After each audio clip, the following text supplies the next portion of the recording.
High-speed rail is entering a fast phase in Africa. Unbelievable. High-speed rail now allows us to travel through Africa at a pace of 320 kilometers per hour. Additionally, the train has 2 decks. You should be aware that the fastest train speed in a sophisticated nation like the United States is just 260 kilometers per hour. The high-speed rail system for all of Africa is only the start, though. A sizable high-speed rail project has also been proposed for Africa. They intend to employ high-speed rail to further the nation's economic growth, similar to China. This is the continent of Africa's first high-speed rail system. As part of the Moroccan urban high-speed rail strategy, it is also the first high-speed rail.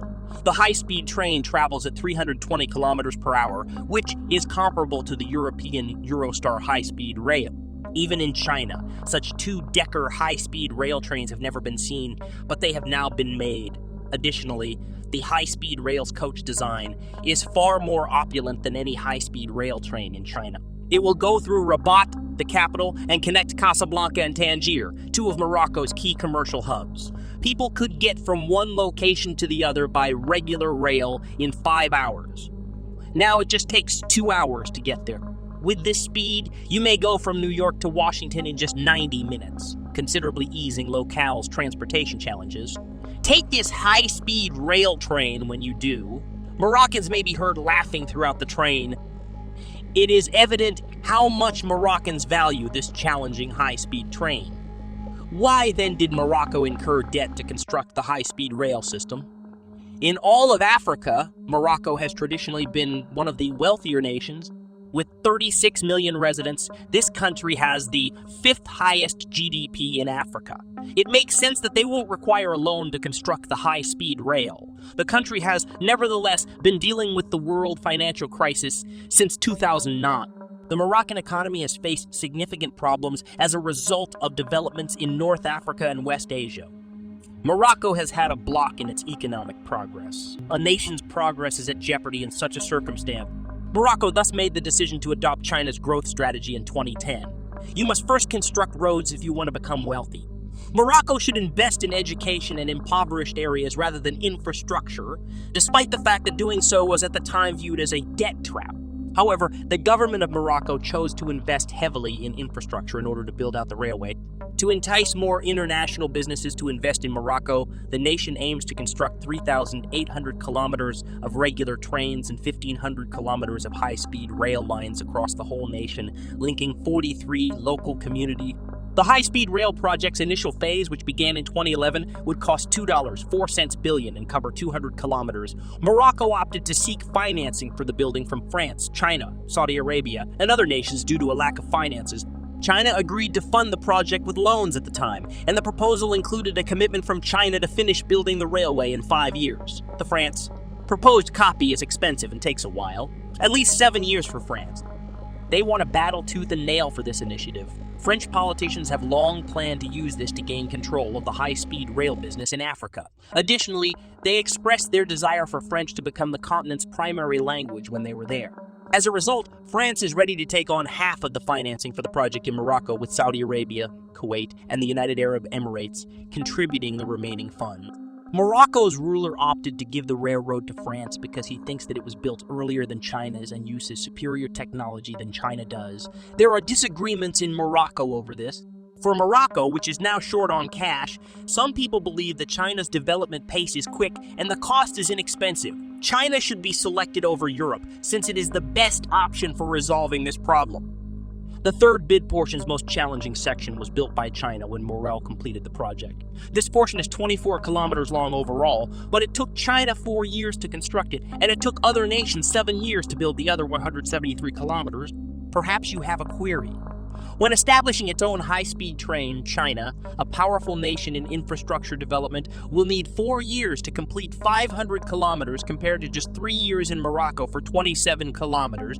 In addition, it took 7 years to finish the 173 km of French-controlled railway. Why is that so? The first issue is essentially the cultural divide between China and the United States. According to the Chinese technical team, The project cannot be finished swiftly in China as a result. Their employees are permitted to labor around the clock, including on holidays, to hasten development. Despite being in northern Africa, Morocco was previously a colony of France and Spain.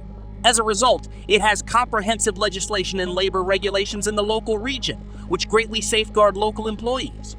Only 100 Chinese employees were brought to the region when China began construction on the project. The remaining 1,300 workers were all hired locally.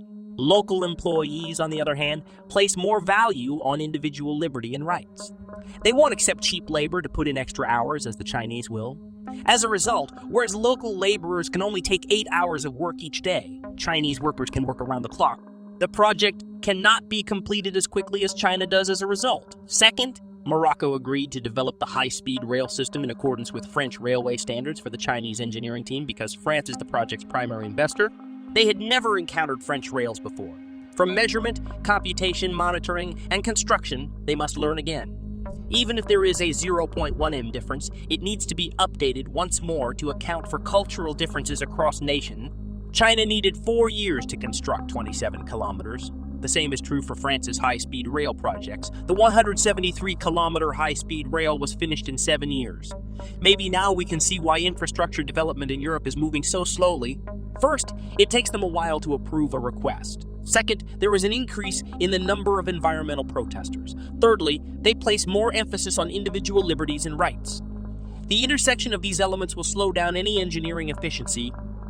Despite the project's extremely sluggish development pace, it has still been finished. Unlike the Indian Railway, which after 5 years has only constructed 10 kilometers, the railway has been completed, and Moroccan politicians are immensely proud of it.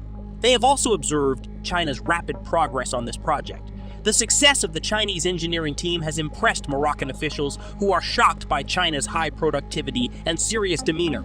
The finished railroad astounded all of Africa and represented the growth of the continent. In the past, just the water stood between Morocco and Europe. However, while high-speed rail was already being used for travel in Europe, the development speed of the subway in Morocco was considerably different from that in that continent. Morocco could only access buses and vintage railways. If Morocco doesn't reform, it will only regress more. The first high-speed rail is already in place and more are on the way. More than 1,500 kilometers of subways will be built in Morocco, while 3,000 kilometers of domestic rails will be renovated and improved. It is still unknown where the remaining projects will be constructed, China or Europe. But during the G20, Morocco also formally enacted a visa-free policy for Chinese nationals. Visiting Morocco after Indonesia showed the world the power and speed of China's high-speed rail. It is clear that China still has the option to continue working on the 3 further Moroccan railway building projects. It is anticipated that Morocco would be able to achieve its 1,500 km high-speed rail goal by 2035 if it establishes a joint venture with China in the future. Morocco's economy is anticipated to outperform other African nations at that point, and it will also overtake other African nations in terms of transportation development. What are your thoughts on this? Thank you for watching. Click on this video to watch about another shocking project.